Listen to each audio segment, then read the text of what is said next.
Hey everybody, my name is Paul Lesden Jr., aka Boy Green. I'm the New York Jets digital reporter for Heavy.com. And make sure you guys, of course, like the video, hit subscribe down below for more sexy New York Jets content. Although today is more mysterious New York Jets content. We're going to get into it immediately with our very special guest joining us in here. His name is Henry McKenna. He covers the entire AFC East for Fox Sports. And we've known him as a New England Patriots guy over the years, but now he covers the whole gosh darn thing. So let's bring him in. Henry McKenna here on the program. Henry, what's up, man? Oh, not much. Just weather's changing up here in New England and life is good. I imagine it's something similar down there for you, right?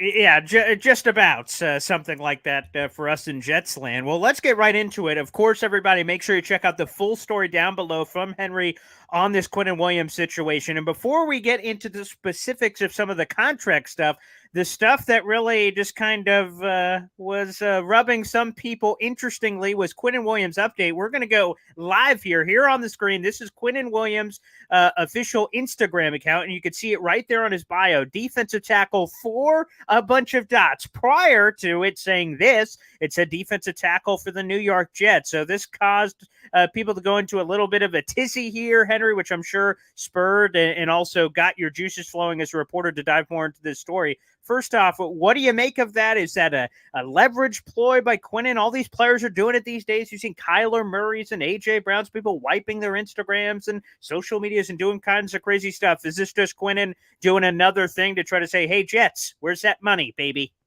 Yeah, I think at this point, we like to think that the players have star power and that they have leverage, and they do, but it's less than we think in terms of contract negotiations. These guys want to maximize their short careers. They've been working their whole lives to get into the NFL. They deserve every single dollar.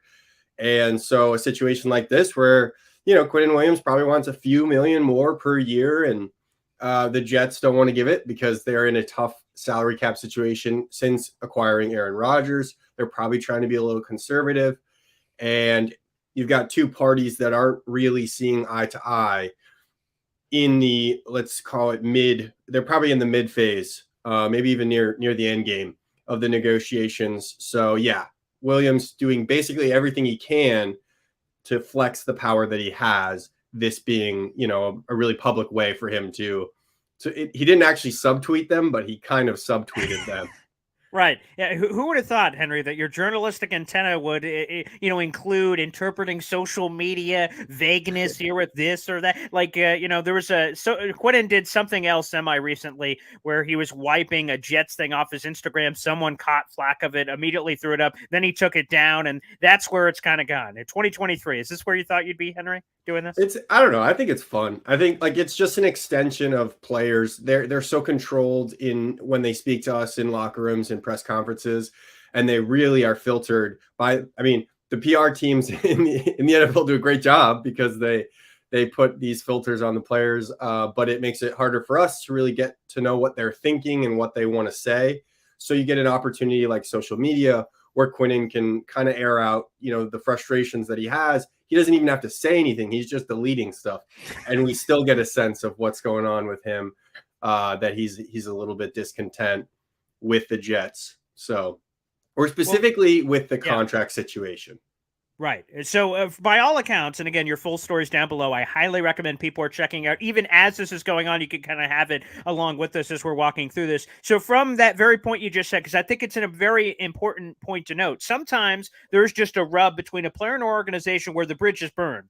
One name that comes familiar, obviously, is Deshaun Watson with the Houston Texans. He didn't want to play for the Texans anymore. It was no longer about contract this or contract that. It just seemed like that bridge was burned. It doesn't seem like that's necessarily the case here with the Jets. It's all money, from what you understand, Henry, is the problem here? Yeah, I think Quinnen really loves the Jets. That's what a source close to me told him. Sorry, a source close to him told me. Right. And so he that was the word that they used, love. So there is a good relationship between Quinnen, and we know that the Jets coaching staff, I mean, Robert Saleh is obsessed with Quinnen Williams. So it's not a matter of relationship, it's a matter of business. And if Quinnen Williams can get the right number from the Jets, he's going to sign the deal. It's just a question of whether the Jets can get to the range that I'm reporting, which is, between it's that nice sum. They want to get above Jeffrey Simmons and Deron Payne. They want to stay. They want to stay reasonable. They know that they can't get Aaron Donald money. So that range is kind of where they're looking on the average annual value, and I think that's exactly what he deserves. I don't know. What do you think? Is that the number that you see as a good fit for him? 100%. And you want to know what's funny, Henry, is last year, because, it's funny how these kind of things work. I said, if you were to bet on a player to go off, so to speak, and I'm talking before this 2022 season that just happened, I said, Quinnen's the right guy. Another year in the system. The Jets are building this defense around him. Like, if I was going to put my bottom dollar and betting on something happening, while I get it, you hadn't seen it yet if you were the Jets in terms of Quinnen having the kind of season you just did, all-pro nod, Pro Bowl, 12 sacks, all that stuff. But if you're going to bet on something that happened, that would be it. And I offered to Jet fans, I'm like, man, it would be great if we could lock up Quinnen right now for $21 million. And Jet fans said, you're the stupidest person we've ever heard. $21 million. What are you, a moron? You do this for a living? And now we go to the number that, again, you've been reporting of 25 to 30. And and we're talking about the other big contracts come out this offseason. Simmons, 23 and a half. Deron Payne, all these cats that have been paid this offseason, and it's well north of the number I said. And now I'm just looking back at it going, well, you know what? If we would have just went to that number, you crazy gosh darn Jet fans last year, maybe we wouldn't be in this boat right now if you paid him proactively. However, that's where we are, and that's the number in which you say 25 to 30 mil. So let me ask you, is it all these guys have just been kind of nickel and diming each other, depending on whoever gets the deal done first? It's this guy, then this guy, then this guy. Is that what is the goal here for Quinnen? And if that's the case, I think Simmons is at 23 and a half, although I get the averages don't really mean what they really mean when you factor in the whole contract into it. But is Quinnen just trying to top the last guy, which would, I believe, be Simmons? So is that 25 million? Is that the real magic number, or are they shooting higher? Because this is weird, Henry. There's a big positional gap here. That's not normally the case in a certain, like Aaron Donald's making 30 plus million per year. The next closest guy's all the way at 23 and a half. So there's this large chasm between 1 and 2, which makes this a little more complicated, it seems, than normal. Right. Well, I think when you look at the quality of player, you see a more complete guy in Quinnen Williams than in the other two guys that just got deals with it, Jeffrey Simmons and Deron Payne. You could make PFF, I think, liked Deron Payne more than Williams. I have to double check that, but one of those two guys, Simmons or Payne, got a higher PFF grade than Williams. But I think you just look at those 12 sacks and you're like, okay, this guy can defend the run. He's a double-digit sack guy out of the interior. And he's one of, if not for Sauce's crazy year, we'd be saying he's the best player on that amazing defense. And I'd honestly stick with the fact that he's the best player on the defense, if only because Sauce is a rookie, and you just, as much as you want to believe that he's going to be that good again next year, you just never know. The guy gets lots of film on him. People get to explore and exploit weaknesses. And all of a sudden, he doesn't look like the defensive player of the year candidate that he looked like. He goes back to just like another really good cornerback. So Quinnen Williams, on the other hand, I think is really like, he is one of the top 3 defensive tackles in the league. Why not pay him like it? So yeah, in terms of your questions, whether it's one-upping Jeffrey Simmons in an average annual value, or really getting into that range, getting closer to Aaron Donald, I think ultimately you let a guy like Simmons you let a guy like Williams hit the open market, and he'd be making close to Aaron Donald money. But because the Jets are in a salary cap bind, they're going to really push him to go down to that bottom end of that average annual value that I reported. So 25 million, that's probably where they might even be closer to the Jeffrey Simmons contract. So I think that's merely my speculation on where the Jets are. I haven't gotten any firm information on what they have on the table. I'm just guessing. But that, you look at what happened with Aaron Rodgers' salary cap situation, where they pushed $100 million into next year, which they're going to mess with again. They restructured it about a month ago, I think, or a few weeks ago. They'll do that again next year, just to make, as long as he doesn't retire. But the problem is they're not certain that he's going to play again. So he plays 2023. We don't know what will happen in 2024, and that has salary cap implications. If the guy retires, then the dead cap money advances to that year. You can't keep spreading it out, which I'm talking a lot of technical terms, but right. Basically, the more a guy stays with the team, the more you can play with his salary cap number and pull it into future years. So that means a lot actually for a guy like Quinnen Williams, who wants a massive deal when they are over the cap for 2024 by a lot of money. So how do they make all that work? That's what they're probably presenting to the Williams camp, and Williams's camp is like, well, 12.5 sacks, 12.5 sacks, 12.5 sacks, right? And that's the bottom line. So let me ask you, you tell me if this means something, nothing, or something in the middle. Quinnen Williams' agent, her name is Nicole Lynn, one of the best in the business. If memory serves, she just wrote or helped create, obviously, the biggest contract in NFL history, and then thus, obviously, the biggest quarterback number in NFL history with Jalen Hurts. She is also Quinnen's agent. Does that mean something? Nothing? A lot of people went, kind of connecting a few dots. Is there any dots to be connected there, Mr. McKenna? I think, look, Nicole is one of the best agents in the NFL right now. And like any NFL agent, she's going to maximize earning power for her clients. So, I mean, I don't think she necessarily is dictating anything differently than another agent would. I mean, Drew Rosenhaus is going to try and get top dollar for his clients.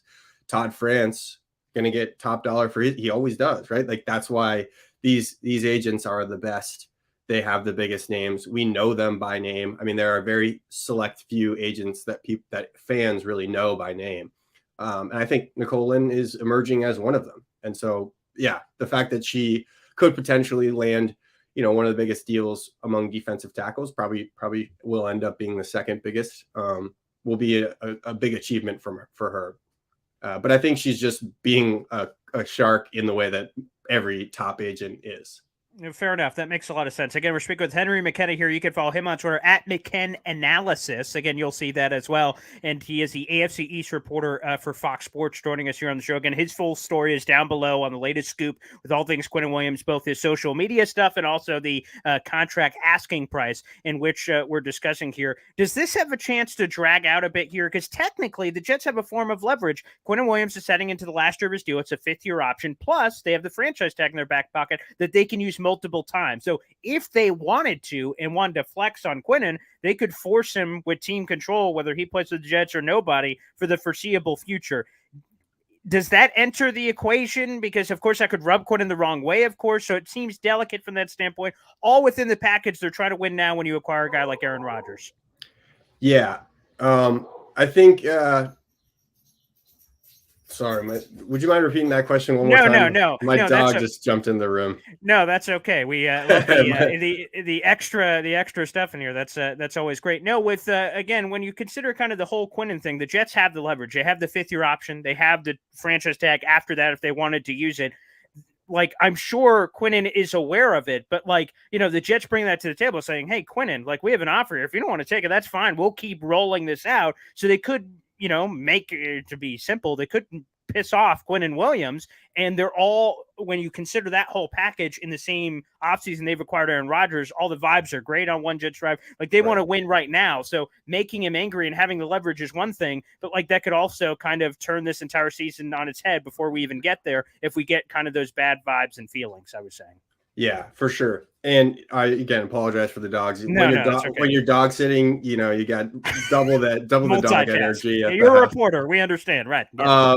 So anyway, the last thing that I got from my source was, I think, might have been the most interesting, which was hopefully it doesn't get messy. I think that was I don't think that this would get to a point where Williams wants to get traded, but I do think maybe it could escalate, right? I mean, what's his next point of leverage? Logically, he could hold out. And so that I suppose could quickly enter the equation for him. And I could see that happening. Honestly, it seems like the Jets have been optimistic about getting a deal done.